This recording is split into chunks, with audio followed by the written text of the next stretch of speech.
Hace unas semanas se estrenó la serie Monstruo, la historia de Jeffrey Dahmer.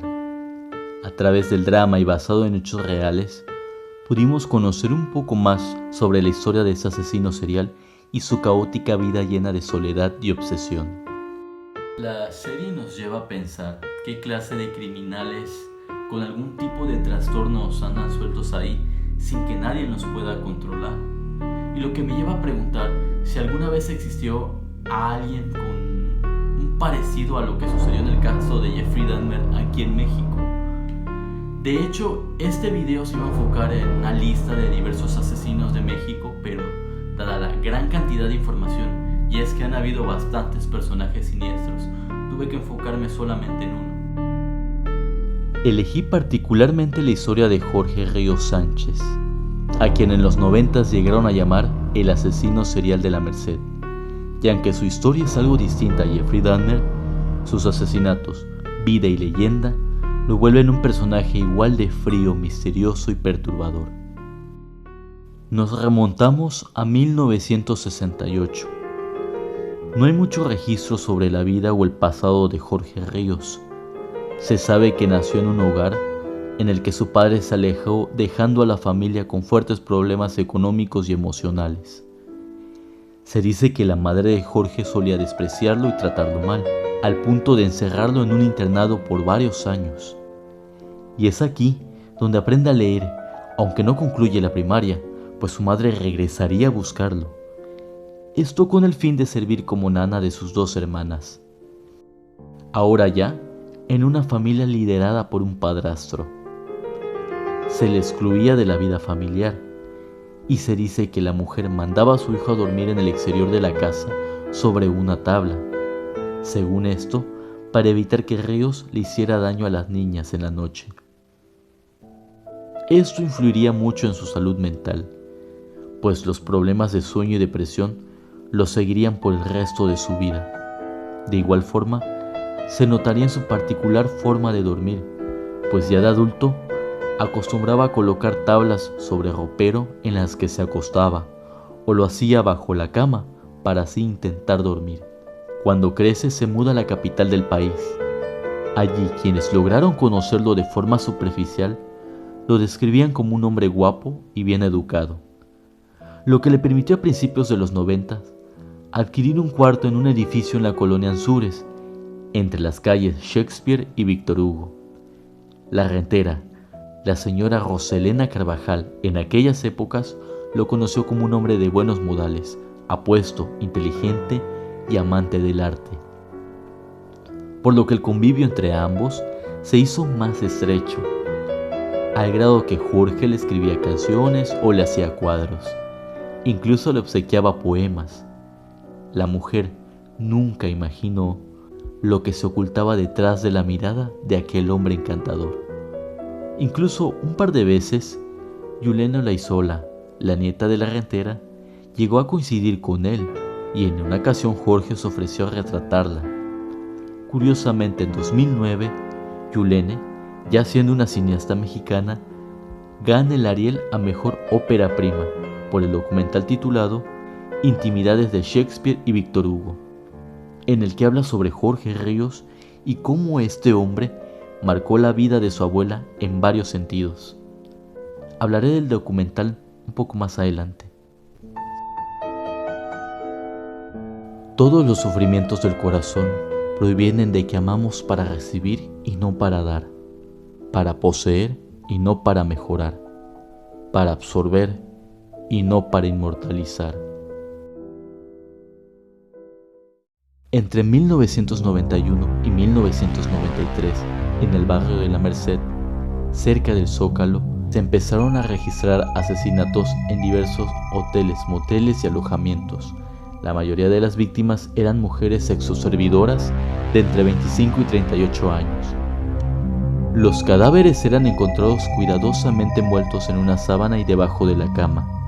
De forma perturbadora, a los crímenes les acompañaba una nota en el espejo, en la que a veces se leía "volveré" y otras veces eran símbolos extraños, todo escrito con lápiz labial de las desafortunadas víctimas. para antes de 1993 nadie había notado algo raro en Jorge Ríos, o Jorge Riose, como también lo conocían. En realidad, menciona la señora Roselena, lo único extraño en él era la obsesión que tenía por las mujeres, lo que lo llevaba a enfocar sus pinturas y poemas sobre ellas. Incluso se llegó a saber que Riose escribió una oda a las sexoservidoras, la cual tituló Misterioso de las Rosas, y en la que se aprecia el interés obsesivo que tenía por ellas. Y aunque pareciera contradictorio, rumores sobre su transvestismo empezaron a surgir cuando una vez se le vio saliendo del edificio con un vestido blanco y los labios pintados de rojo. Aunque pareciera extraño, esto no levantó sospecha más que su posible homosexualidad, de la cual, debido a sus crímenes, probablemente rechazaba para sí mismo. Respecto a su salud mental, se sabía que pasaba largos periodos de tiempo encerrado en su habitación, reflexionando o trabajando en sus obras, hasta altas horas de la noche. La brutalidad de sus crímenes, la manera de matar, primero violando, después torturando y al final estrangulando a sus víctimas, llevó a crearse una firma respecto a su nombre, ¿no? Al final fue conocido como el asesino de la Merced. Y es que se le contabilizaron 13 víctimas. Todos estos horrores pusieron en jaque a la policía capitalina del entonces gobierno de Carlos Salinas de Gortari, pues entre la ineptitud y la corrupción que había dentro de la misma policía no daban ni el menor indicio de que pudieran atrapar al asesino. La gente de la Merced estaba muy asustada y la presión de los medios, la presión mediática, empezó a mermar la credibilidad del grupo policíaco, al grado de que la burbuja estalló en 1993. En una habitación del Hotel Mexicali, el 7 de abril de 1993, encuentran el cadáver de una mujer a la que le habían extraído el corazón y presuntamente con la misma sangre habían dejado un mensaje ininteligible en el espejo. Lo único reconocible fue una estrella de 5 picos. La policía, en una última jugada, usa un chivo expiatorio y detienen a un lavacoches identificado como Jorge Enrique Martínez, el cual se dice que fue obligado a testificar, pues al hacerlo presentaba golpes en todo el cuerpo y mientras hablaba lo hacía con lágrimas en los ojos. Él confesó que era el asesino que buscaban y que solamente había cometido los asesinatos en los alojamientos de la capital, como Las Vegas, La Glorieta, Maya, etc. Aparentemente las muertes cesaron, pero el 9 de abril de 1993 se dice que una sexoservidora pidió auxilio a unos policías luego de haber escapado de un hombre que intentó lastimarla. Gracias a eso, los policías detectaron al hombre y le dispararon. La persecución continuó hasta el cruce de las calles Shakespeare y Víctor Hugo, en el que el hombre entró a un edificio e inició un incendio en la última planta. Lo que no sabían era que ahí guardaba Jorge Riose sus trofeos mortales. Su probable intención era quemar toda la evidencia, pero la herida de bala no lo dejó moverse y lastimado quedó a merced del fuego, quemándose las piernas y perdiendo la conciencia. Cuando los bomberos apagaron el fuego encontraron mechones de cabellos, presuntamente de sus víctimas, ropa, listones, pelucas, identificaciones de mujeres y notas de periódicos sobre los asesinatos. En las paredes estaban escritas leyendas como "No soy homosexual" y "Las mujeres son divinas".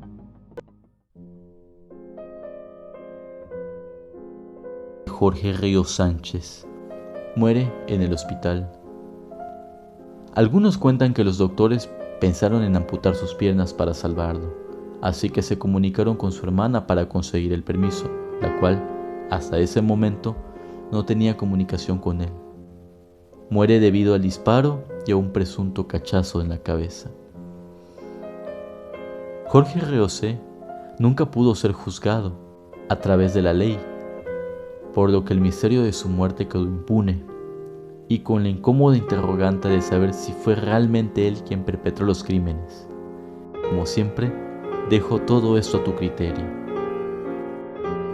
Personalmente este caso me estremeció muchísimo debido a que mi oficio actualmente es dedicarme a la pintura y soy amante del arte, pues me hace reflexionar sobre la importancia que tiene la salud mental y el desarrollo pleno que debe de tener un niño, además de lo abrumadora que debe de ser la soledad en la que se ocultan estos tipos de seres siniestros. Al igual que Jeffrey Dahmer, Jorge Riose fue una víctima más de las circunstancias, ¿no?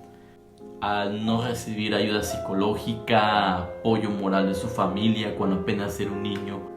Si no existieran estos detonantes, como lo fue el desprecio de su madre, una familia fracturada, quizás esta historia hubiera tomado un rumbo diferente y 13 mujeres en el barrio de la Merced no hubieran conocido al monstruo en el que Jorge Riose se terminó convirtiendo.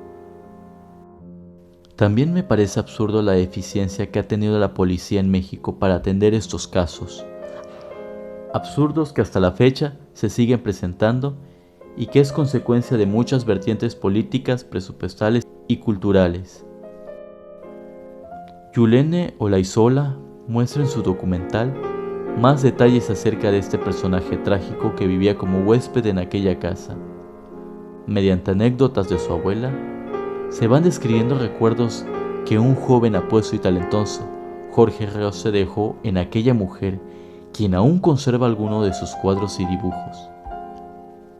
El documental puede ser visto por YouTube a través del canal del Centro de Capacitación Cinematográfica. También nos encontramos con sus característicos cuadros. La leyenda dice que retrataba a sus víctimas, pero el único personaje reconocible es Yulene.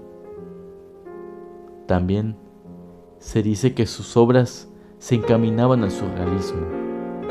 Y es aquí donde nos encontramos con esas extrañas excepciones en las que vemos que el arte no siempre logra estabilizar el alma de una persona.